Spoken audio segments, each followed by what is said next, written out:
Hello everyone, welcome back to my channel Samaira and Myra. I hope आप सब लोग ठीक होंगे और आपकी दुआओं की वजह से हम भी बिल्कुल ठीक हैं। आज हम जिस वीडियो पे जिस टॉपिक पे बात करने वाले हैं वो है ब्रेस्ट फीडिंग। जिनको नहीं पता है उनके लिए बता दूं कि मैं 2 बेबी गर्ल्स की मदर हूँ। मेरी पहली बेटी है जो कि 7 साल की है एंड दूसरी बेटी अभी 2.5 मंथ्स की है। दोनों ही मेरे बच्चे नॉर्मल डिलीवरी हैं और दोनों को ही मैंने 6 मंथ तक बाहर का फॉर्मूला मिल्क ऊपर का कुछ भी खाने के लिए नहीं दिया है। समायरा को 5.5 मंथ पे डॉक्टर ने अलाउ कर दिया था, तो उसको 5.5 मंथ पे मैंने स्टार्ट किया था फूड। एंड मायरा अभी 2.5 मंथ की हो गई है। स्टिल नाउ अभी तक उसको बाहर का कुछ भी फीड नहीं दिया है। मैं उसको दोनों को ही स्टार्टिंग से अपना फीड दे रही हूँ, मतलब उनको ज़रूरत भी नहीं पड़ी है और फीड की, क्योंकि मेरा फीड सफिशिएंट होता है।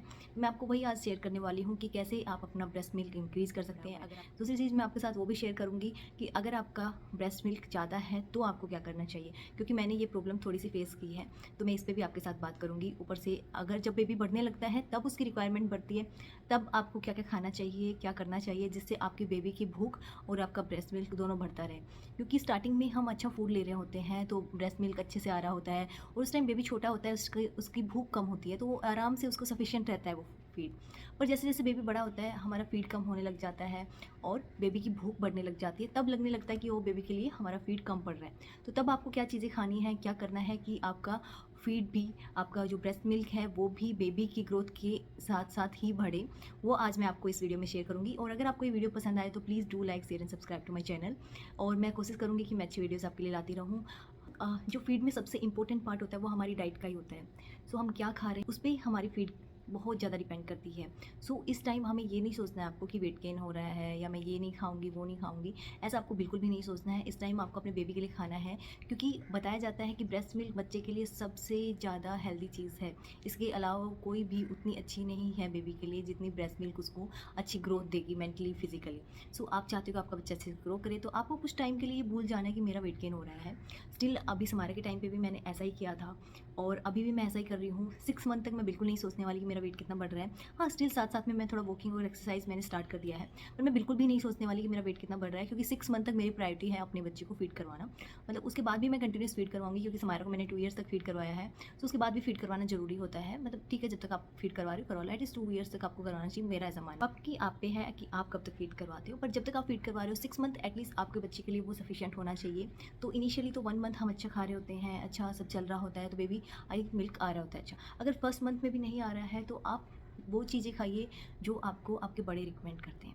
ऐसा मत कीजिए कि वो ओल्ड माइंडेड है या फिर वो तो पुरानी चीज़ें हैं, वो मेरे लिए उतनी हेल्थ बेनिफिट होंगे या नहीं होंगे, वो सब मत सोचिए, क्योंकि वो चीज़ें पुराने टाइम से चली आ रही हैं, आपको उनको फॉलो करना है। आप खाइए, उनसे आपका कोई नुकसान नहीं होने वाला है, बस आप देखना आपका फ़ायदा ही होगा। जैसे हमारे यहाँ पे उस टाइम पे खाया जाता है अजवाइन के लड्डू और कांगनी के लड्डू, दूध, मिल्क बहुत ज़्यादा दिया जाता है, घी, हलवा, वो सब बहुत ज़्यादा दिया जाता है, तो ये सारी चीज़ें ही आपके ब्रेस्ट मिल्क को बढ़ाती हैं। मैंने जो फेस किया फर्स्ट मंथ में वो था कि मेरा ब्रेस्ट मिल्क बहुत ज़्यादा बढ़ गया था, जिसकी वजह से मुझे थोड़ी सी प्रॉब्लम हुई। समारे के टाइम पे ज़्यादा प्रॉब्लम हुई कि मुझे पता नहीं था कि उसको कैसे आप निकाल सकते हो या कैसे आप उसको हटा सकते हो, तो वो थोड़ा सा अंदर क्लोट बनने लगे थे, सो दैट मुझे मेडिकेशन का सहारा लेना पड़ा। पर डॉक्टर ने मुझे ज़्यादा उस टाइम पे कुछ मेडिकेशन नहीं दी थी। उन्होंने कहा था कि एक्स्ट्रा मिल्क को पंप करके आपको निकालना है, और दूसरा उन्होंने एक एक्सरसाइज बताई थी कि आपको आपके हैंड को ऐसे ऊपर लेके वोल्ट पे ऐसे करना है, मतलब आपकी ये जो नसें हैं ये जो ब्लॉक हुई हैं वो खुल जाएंगी, और आपका उसके बाद हमेशा एक मतलब गर्म बात ले लेना है। तो ये मेरे साथ फर्स्ट मंथ में हुआ था। अगर कि कभी मिल्क एक्स्ट्रा हो जाता है तो आपको इमीडिएटली उसको निकाल देना है। ये मत सोचना कि बेबी को पिलाऊंगी या बेबी को पिलाना है, नो, जितना आप मिल्क निकालेंगे उतना ज़्यादा प्रोड्यूस होता जाएगा, तो डोंट वरी, फर्स्ट मंथ में आपका बेबी भूखा नहीं रहेगा। अगर आपके पास मिल्क सफिशिएंट है तो वो आपको निकालना है, क्योंकि उसमें एक्स्ट्रा क्लोट्स बन जाएंगे और फिर आगे मिल्क प्रोड्यूस नहीं होगा। अगर वो क्लोट्स अंदर जम जाएंगे तो मिल्क प्रोड्यूस नहीं होगा। और थोड़ा बहुत ऐसा नॉर्मल हो रहा है आपके साथ कि ब्रेस्ट आपकी टाइट हो रही है, तो आप एक गर्म बात भी ले सकते हैं, गर्म स्नान ले सकते हैं, उसके बाद अपने बच्चे को फीड करवाइए, तो आपका बच्चा अच्छे से फीड कर पाएगा। ये था फर्स्ट मंथ का मेरा एक्सपीरियंस। इसके बाद धीरे धीरे रिक्वायरमेंट्स बढ़ने लगती हैं बच्चे की। आपको उस टाइम पे मैक्सिमम रेस्ट करना है, कि आपको इतना रेस्ट करना है, क्योंकि रेस्ट का, टेंशन का, इन सब का डायरेक्ट रिलेशन फीड से है। इसमें जो सबसे पहली चीज़ है वो है कि आपको बर्थ के बाद से ही आपकी बेबी को फीड के लिए लगा देना है। फर्स्ट पॉइंट यही है कि जब भी आपका बेबी बोर्न होता है उसके जस्ट बाद आपको उसको फीड करवाना कर देना है। हो सकता है स्टार्टिंग में फीड ना आ रहा हो, पर आप जितना करवाएंगे, जितना उसको सक करने के लिए बोलेंगे बेबी को, जितना बेबी करेगा उतने ही जल्दी आपका फीड आएगा, क्योंकि वो आपका एक इमोशनली अटैचमेंट जो आपके बेबी के साथ होगा वो भी उसमें रोल प्ले करेगा। वो आपके माइंड को वहाँ पे जाके सिग्नल्स, यू आर रेडी, आप अभी एक मदर बन गए हो, और तो वो एक ऑटोमेटिकली, जैसे कोई चोट लग जाती है हमें, तो माइंड से ही सिग्नल आता है ना कि हाँ यहाँ पे चोट लगी है और यहाँ पे पेन हो रहा है। सेम उसी तरह से अगर आप अपने बच्चे को फीड करवाएंगे कंटिन्यूसली तो आपका माइंड उसके लिए रेडी हो जाएगा कि यस अभी मैं एक मदर हूँ और मुझे ये सब करना है, तो ऑटोमेटिकली आपका ब्रेस्ट फीड स्टार्ट हो जाएगा। मायरा को सिर्फ वन टाइम उन्होंने फार्मूला मिल्क दिया था हॉस्पिटल में जब वो बॉर्न हुई थी, उसके बाद से उसको बिल्कुल भी फार्मूला मिल्क देने की ज़रूरत नहीं पड़ी।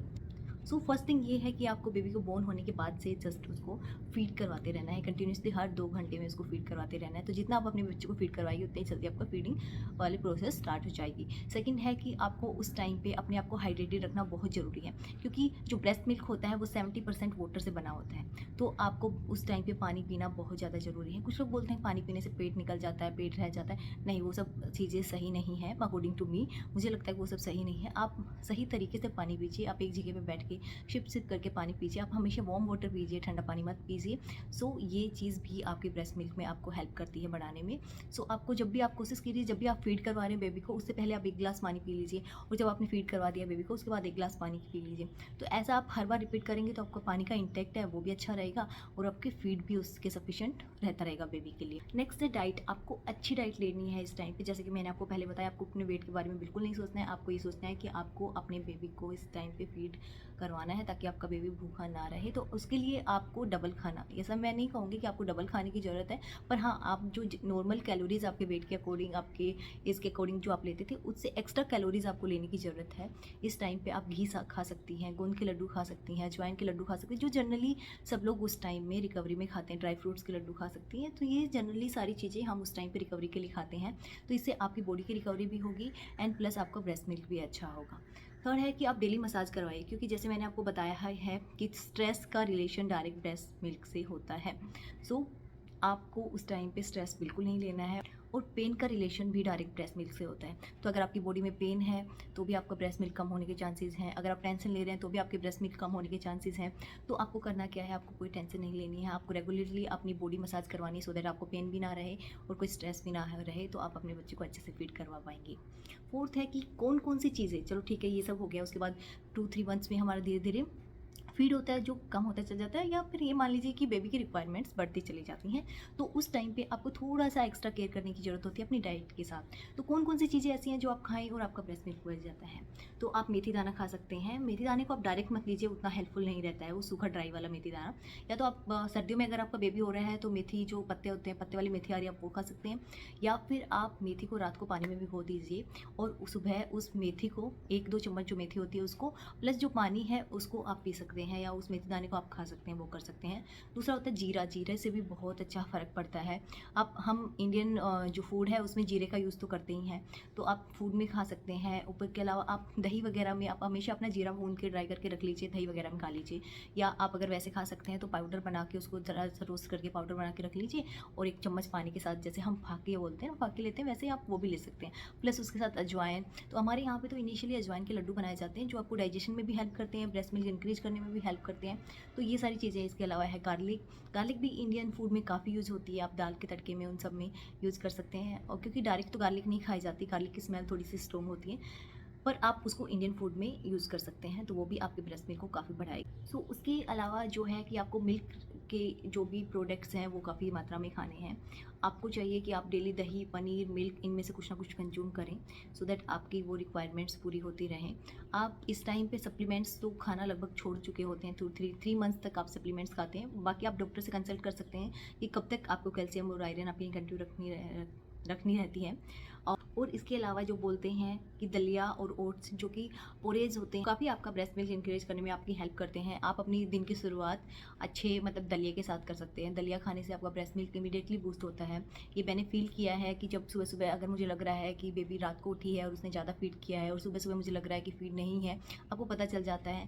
सो उस टाइम पर मैं दलिया और दूध को मिक्स करके खाती थी। दलिया आप अकेले भी खा सकते हो अगर आप मिक्स करके नहीं खा सकते हो तो, पर मैं दलिए में दूध मिक्स करके और वो खाती थी और इमीडिएटली मुझे उसका बेनिफिट दिखा है। तो आप दलिया खा सकते हैं, आप ओट्स खा सकते हैं। ओट्स को आप मिल्क में बॉईल करके उस टाइप का बना के खा सकते हैं। तो ये चीज़ें आपको बहुत हेल्प करती हैं। आपको पानी प्रॉपर पीना है, आपको अपना हाइड्रेशन लेवल हमेशा अच्छा रखना है, तभी आप अपने बेबी को एक अच्छा फीड दे पाएंगे। इसके अलावा आपको डेयरी प्रोडक्ट्स खुल के खाने मतलब अच्छे से खाने हैं तो आप बेबी को अपना अच्छा सा हेल्प कर पाओगे। और उसके अलावा आप ड्राई फ्रूट्स, जैसे कि आप ड्राई फ्रूट्स के लड्डू बना के रख सकते हैं, तो जब बीच में आपको क्रेविंग्स हो रही है तो आप ड्राई फ्रूट के लड्डू खा लीजिए। या फिर उसके अलावा आप गोंद के लड्डू बना सकते हैं। गोंद के लड्डू आपका अगर बॉडी पेन है उसमें तो आपको हेल्प करेगा ही, साथ में ब्रेस्ट मिल्क में भी हेल्प करेगा, क्योंकि उसमें सफिशिएंट कैल्शियम और जिंक्स होती हैं, तो वो आपकी बॉडी को काफ़ी रिकवरी करने में भी हेल्प करेंगे, प्लस जो आपका ब्रेस्ट मिल्क है उसको भी इंक्रीज करने में आपकी हेल्प करेंगे। और जब अगर आप बेबी को फीड करवा रहे हैं तो ये नहीं है कि बेबी को एक बार थोड़ी देर के लिए फीड करवाया, बेबी सो गया और उसको लेटा दिया। नहीं, आपको बेबी को कंटिन्यूस 15 to 20 मिनट्स फीड करवाना है और दोनों साइड से फीड करवाना है। ये नहीं कि एक साइड से फीड करवाया और हो गया, नहीं, बेबी आपको एक बार में दोनों साइड से फीड करवाना है, so that milk equally produce हो। और ऐसा नहीं है कि एक साइड से करवाएंगे, तो दोनों साइड से बेबी को अच्छे से फीड करवाना है। दूसरा, बेबी की जो लैचिंग टेक्निक है वो अच्छे से होनी चाहिए। बेबी ने अच्छे से लैच किया है कि नहीं किया है, वो प्रॉपर होगी तो मिल्क भी अच्छे से बेबी मतलब पी पाएगा और अच्छे से प्रोड्यूस भी होगा बात के लिए। और अगर इन चीज़ों का भी आप पे हेल्प नहीं हो रहा है, मतलब इन चीज़ों के बाद भी अगर आपको अपना ब्रेस्ट मिल्क बढ़ता हुआ नहीं दिख रहा है, तो पहली बात आपको टेंशन नहीं लेनी है। अगर आप टेंशन लेंगे तो ये डायरेक्ट आपके ब्रेस्ट मिल्क पे इफेक्ट करेगा, और टेंशन लेंगे तो आपका ब्रेस्ट मिल्क कभी नहीं बढ़ेगा। आपको टेंशन नहीं लेनी, आपको सॉल्यूशन ढूंढना है। तो सॉल्यूशन ये है कि ये सारी चीज़ें आप रेगुलरली ट्राई कीजिए। अगर इनके बाद भी अगर आपका ब्रेस्ट मिल्क नहीं बढ़ रहा है तो एक पाउडर आता है ताप्ती पाउडर बाय छंडू, तो उसका लिंक मैं नीचे डिस्क्रिप्शन बॉक्स में डाल दूँगी। वो पाउडर आप अपने मिल्क में डाल के पी सकते हैं, तो वो भी काफ़ी हेल्पफुल रहता है आपके ब्रेस्ट मिल्क को बढ़ाने के लिए। पर ये आप अपने डॉक्टर से पूछ के कीजिए। आप अपने गायनेकोलॉजिस्ट से रिकमेंड करवा सकते हैं कोई भी पाउडर, तो उससे आपके ब्रेस्ट मिल्क में आपको हेल्प मिलेगी। सो आपको इन चीज़ों को अच्छे से फॉलो करना है। और प्लीज़ बिलीव मी गाइज, जब आप ये सारी चीज़ें करोगे तो आपको ज़रूरत नहीं पड़ेगी अपने बेबी को फॉर्मूला देने की या बाहर से कोई मिल्क देने की।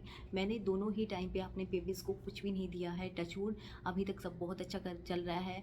बिकॉज ये है कि मैं बेबीज़ के साथ अपना वो आपको बॉन्ड भी बना के रखना है, वो भी आपको हेल्प करता है इसमें। आपको अपने बेबी को फीड करवाना है टिल 6 मंथ, उस तक कुछ नहीं खिलाना है, ये आपको पता होना चाहिए। तो जब आप मेंटली रेडी रहेंगे ना तो आप ये चीज़ बहुत अच्छे से कर पाएंगे, क्योंकि आपके मेंटली रेडी रहना ज़रूरी है। क्योंकि आप टेंशन ले लेंगे, नहीं अब तो नहीं हो पाएगा, अब तो फॉर्मूला देना पड़ेगा, अब तो बाहर से कुछ खिलाना पड़ेगा, नहीं, उसके लिए आप ये मत सोचिए। आप सिर्फ ये सोचिए कि आपको अपने बेबी को 6 मंथ तक अच्छे से फीड करवाना है, चाहे उसके लिए आपको कुछ भी करना पड़े। पर ये पर्सनल चॉइस होती है फ्रेंड्स कि आप अपने बेबी को फीड करवाना चाहते हो या नहीं करवाना चाहते हो। अगर आप नहीं करवाना चाहते, इट्स योर चॉइस। पर मैं ये रिकमेंड करूँगी कि बेबी के लिए मदर फीड की से बेटर और कुछ हो ही नहीं सकता है। तो अगर आप अपने बेबी को फीड करवा सकते हैं तो प्लीज़ करवाइएगा। डॉक्टर्स भी यही बोलते हैं कि बच्चे को माँ का दूध ही दिया जाना चाहिए। सो आपको अपने बच्चे को अपना ही फीड देना है, ताकि आपका बच्चा एक हेल्दी बच्चा बने और उसकी ग्रोथ बहुत अच्छी हो। तो आपको ये सारी चीज़ें फॉलो करनी है। आपको एक अच्छी हेल्दी डाइट लेनी है, टेंशन नहीं लेना है, और देखेंगे आपका ब्रेस्ट मिल्क ज़रूर इंक्रीज होगा। जो मदर्स जिनका ऐसे प्रॉब्लम आ रही है, प्लीज़ ये ट्राई करके देखिएगा और मुझे बताइएगा कि आपका ब्रेस्ट मिल्क इंक्रीज हुआ या नहीं हुआ। फर्स्ट ऑफ ऑल, आपको टेंशन बिल्कुल भी नहीं लेनी है, क्योंकि हर चीज़ का सोल्यूशन होता है लाइफ में। ऐसा नहीं है कुछ चीज़ हो गई उसका सोल्यूशन नहीं है, नहीं, हमें ढूंढना है सोल्यूशन, ढूंढना है, हमें प्रॉब्लम क्रिएट नहीं करनी, हमें सोल्यूशन ढूंढना है। तो जो चीज़ें मैंने आपको बताई हैं आप वो खा सकते हैं, उनको फॉलो कर सकते हैं, तो आप आपका ब्रेस्ट मिल्क इंक्रीज़ कर सकते हैं। मैंने किया है फ्रेंड्स, बिलीव मी, मैंने दोनों टाइम पे अपने बच्चों के साथ ये किया है। अभी मायरा 2.5 मंथ की हो गई है, तो मैं अपनी डाइट का थोड़ा सा अलग से ध्यान रखती हूँ कि उसको मतलब मिल्क सफिशिएंट रहे, प्लस मुझे भी अपनी रिकवरी पे ध्यान देना है। 6 मंथ तक मैं बिल्कुल नहीं सोचने वाली कि मेरा वेट कितना बढ़ गया है। हाँ, हस्बैंड अभी मुझे मोटी बोलने लग गए हैं, दैट्स ओके। सो फ्रेंड्स, ये था मेरा आज का वीडियो। आई होप आपको पसंद आया होगा, और अगर आपको ये वीडियो पसंद आया हो तो प्लीज़ मेरे वीडियो को लाइक कीजिए, शेयर कीजिए, मेरे चैनल को सब्सक्राइब कीजिए। और मैं कोशिश करूँगी आपके लिए ऐसे नई नई वीडियोज़ लेके आती रहूँ। तो हम मिलेंगे नेक्स्ट वीडियो में, तब तक अपना ख्याल रखिएगा फ्रेंड्स। Happy parenting.